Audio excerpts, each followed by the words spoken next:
Nous sommes en 1853.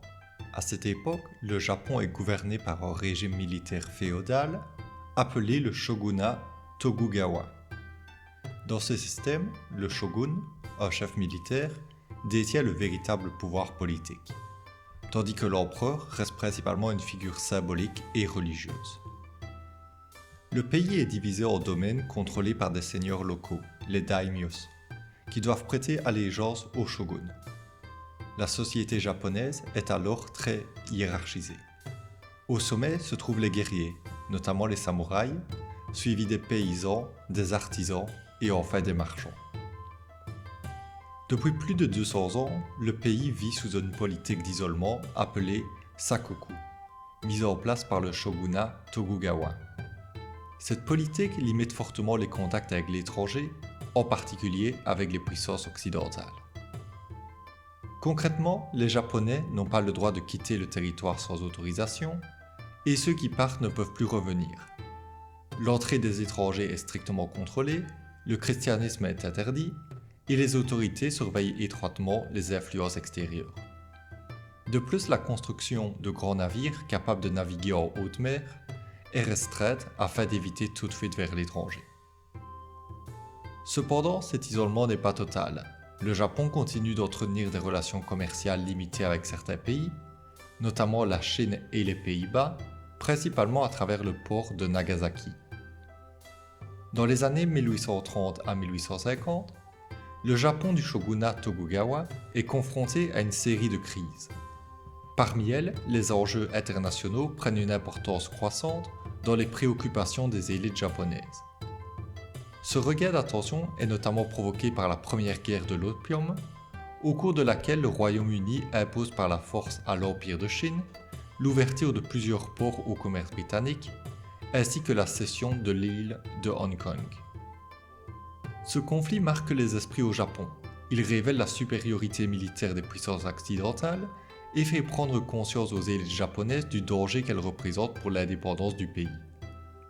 Au-delà de ce conflit, la pression occidentale sur le Japon s'intensifie tout au long du XIXe siècle, avec différentes tentatives infructueuses pour forcer le pays à s'ouvrir à l'extérieur. À la même époque, les États-Unis manifestent un intérêt croissant pour l'Extrême-Orient, notamment pour des raisons commerciales, afin de concurrencer les puissances européennes dans la région, mais aussi dans une logique d'expansion de la civilisation occidentale. Le président Millard Fillmore est favorable à l'idée d'ouvrir des relations commerciales avec le Japon. En 1851, le secrétaire d'État américain Daniel Webster autorise l'organisation d'une expédition vers le Japon et rédige une lettre signée par le président adressée à l'empereur du Japon que les Américains pensent être le véritable chef du pays. Dans cette lettre, il assure que cette mission a pour seul objectif de nouer des relations amicales avec le Japon, de développer le commerce, ainsi que d'obtenir des points de ravitaillement en charbon pour les navires américains en route vers la Chine. La mission est initialement confiée au commodore John Olick, mais en raison de divers problèmes, elle est finalement attribuée au commodore Matthew Perry. Perry est un officier de marine américain expérimenté, ayant servi dans les eaux américaines, en Méditerranée et en Afrique de l'Ouest. Il est également nommé à la tête du chantier naval de New York en 1840. Conscient des difficultés que représente l'ouverture de relations avec le Japon, Perry est d'abord peu enclin à diriger cette mission. Cependant, il prépare soigneusement son expédition, en étudiant notamment des ouvrages sur le Japon, et obtient également une certaine liberté d'action, lui permettant de s'écarter des instructions initiales du secrétaire d'État Daniel Webster. Matthew Perry quitte la Virginie en 1852 à la tête d'une flotte composée de navires de guerre à vapeur et de voiliers. L'expédition navigue d'abord vers la Chine. À la fin du mois de mai 1853, il fait escale dans le royaume des Ryukyu, situé entre Taïwan et le Japon. À cette époque, ce royaume est un état vassal de la Chine, tout en étant sous le contrôle réel d'un seigneur du Japon. Perry exerce une pression sur les autorités locales en menaçant d'utiliser la force afin d'obtenir des droits commerciaux et l'établissement d'un site de ravitaillement en charbon. Après des négociations avec les autorités de l'île, Perry obtient des assurances d'ouverture au commerce avec les États-Unis. Perry poursuit ensuite sa route jusqu'aux îles Ogasawara, où il acquiert une parcelle de terrain. La flotte arrive finalement à Uraga, à l'entrée de la baie d'Edo, l'ancien nom de Tokyo, le 8 juillet 1853. À ce moment-là, elle est composée de 4 navires. Les Japonais sont fortement impressionnés par ces bâtiments qui crachent d'épais panaches de fumée noire et avancent sans dépendre du vent. Ils les surnomment les Kurofune ou navires noirs. Cette appellation de navire noir est en réalité un terme général utilisé par les Japonais pour désigner les navires occidentaux arrivés au Japon entre le XVIe et le XIXe siècle. À l'origine, il faisait notamment référence aux navires portugais dont la coque était recouverte de goudron, ce qui leur donnait une apparence sombre. Perry ordonne alors à ses navires de pointer leurs canons vers la ville d'Uraga et refuse de dialoguer avec les autorités locales, qui lui demandent de quitter les lieux ou de se rendre au port de Nagasaki. Le Commodore indique aux Japonais qu'il détient une lettre destinée à l'empereur et qu'il ne la remettra qu'à un haut responsable du gouvernement. Il tente également de faire pression sur les autorités japonaises par l'intimidation. Le gouvernement japonais ne sait pas immédiatement comment répondre à cette menace, d'autant plus que le shogun est gravement malade. Il décide finalement d'accepter la réception de la lettre, considérant qu'il ne s'agit pas d'une violation directe de la souveraineté du Japon. Perry est alors autorisé à débarquer sur une plage où il effectue une cérémonie officielle avant de remettre la lettre à des représentants de haut rang.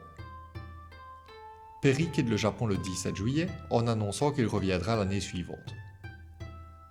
Peu après son départ, le shogun meurt et est remplacé par son fils, lui aussi en mauvaise santé, laissant l'administration aux mains du Conseil des Anciens. Le chef de ce conseil estime que le Japon ne peut pas résister militairement aux Américains, mais refuse de prendre seul une décision et choisit de consulter les seigneurs locaux. Cependant, cette consultation n'aboutit à aucune décision concrète, si ce n'est la nécessité de renforcer les défenses côtières du pays. Peu après son départ, Matthew Perry apprend que les Russes sont arrivés à Nagasaki et cherchent eux aussi à obtenir un traité avec les Japonais. Il apprend également que les Britanniques et les Français envisagent de l'accompagner au printemps afin de s'assurer que les États-Unis n'obtiennent pas de privilèges exclusifs. Perry décide alors de revenir dès le 13 février 1854 à la tête d'une nouvelle flotte. De son côté, le shogunat est prêt à accepter la plupart des demandes formulées dans la lettre du président Millard Fillmore, bien que les négociateurs japonais fassent patienter Perry, notamment en retardant le choix du lieu des négociations. Agacé, Perry intensifie la pression et laisse planer la menace d'un conflit. Les deux parties finissent par s'accorder sur le village de Yokohama. Perry y débarque avec ses marins le 8 mars, dans un cérémonial marqué par l'hymne américain. S'ensuivent 3 semaines de négociations, accompagnées d'échanges de cadeaux, dont une locomotive à vapeur miniature offerte par Perry. Les discussions aboutissent le 31 mars 1854 à la signature de la convention de Kanagawa, aussi appelée traité de paix et d'amitié entre le Japon et les États-Unis. Ce traité prévoit notamment l'établissement de relations pacifiques entre les deux pays, l'ouverture des ports de Shimoda et Akadate aux navires américains, l'assistance aux marins américains, l'installation d'un consulat américain à Shimoda. Perry renvoie ensuite un de ses navires aux États-Unis avec le traité, tandis que le reste de la flotte explore les ports nouvellement ouverts.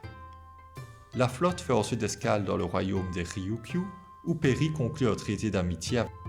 Perry retourne finalement aux États-Unis en 1855, où il reçoit une récompense du Congrès et supervise la publication de récits sur son expédition.